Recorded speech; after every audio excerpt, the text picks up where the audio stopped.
Nakaharap sa patong-patong na reklamo ang isang dayuhang vlogger. Kasunod ng umunoy mga panggugulo niya at pambabastos pa sa ilang Pinoy for the content. Nakatutok si Chino Gaston. I have a question for you. Nanguha ng sombrero ng isang gwardya. No, I have a question for you.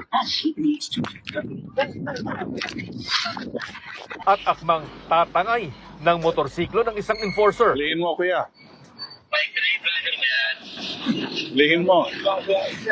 Lihin mo yan. Ilan lang yan sa mga sunod-sunod na panggugulo na binidyohan at in-upload pa ng isang dayuhan sa isang commercial at business district sa Taguig. For the content pala talaga ito at gawain na ng Russian vlogger na si Vitaly Dorovetsky.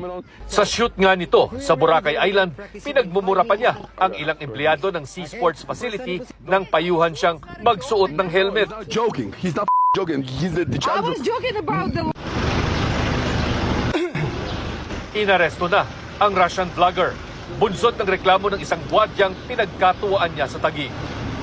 You have the right to remain silent. Sinampahan siya ng reklamong theft, unjust vexation, alarm and scandal at violation ng anti-cybercrime law sa Taguig City Prosecutor's Office. Nagkaroon ng theft to dahil ninakaw yung sombrero ng guard, tapos dahil nag-post siya kaya nagkaroon ng cybercrime. Opo. Then ito, yung mga guard, parang inaasar niya eh. Meron na mga alarm scandal, nag-create siya ng doon. Sa the public place, disruption of public order. Pero hanggang nang arestuhin ay tila walang ipinapakitang pagsisisi ang vlogger ayon sa Bureau of Immigration.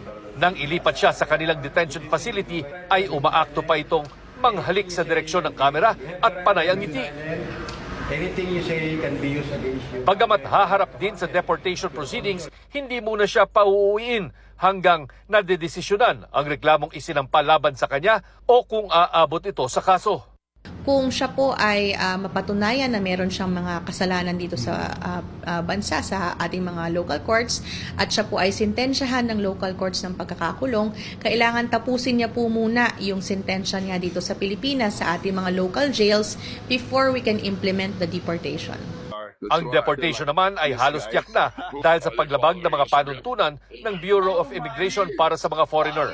Nakita natin yung mga acts niya doon sa mga pinost niya sa social media ay talagang disruptive at hindi kumbaga katanggap-tanggap sa ating society. Kaya ito po lahat ng checklists, kumbaga tick box for being an undesirable alien, chinikan na niya. Sa isang pahayag, pinasalamatan ng Department of Tourism ang mga law enforcement agencies at BI sa kanilang mabilis na aksyon laban sa vlogger. Nakakuha ng impormasyon ng BI na naaresto na rin sa ibang bansa ang vlogger dahil sa mga kaparehong panggugulo at pang-aasar. I have a question for you. Para sa GMA Integrated News, Chino Gaston, Nakatutok, 24 oras.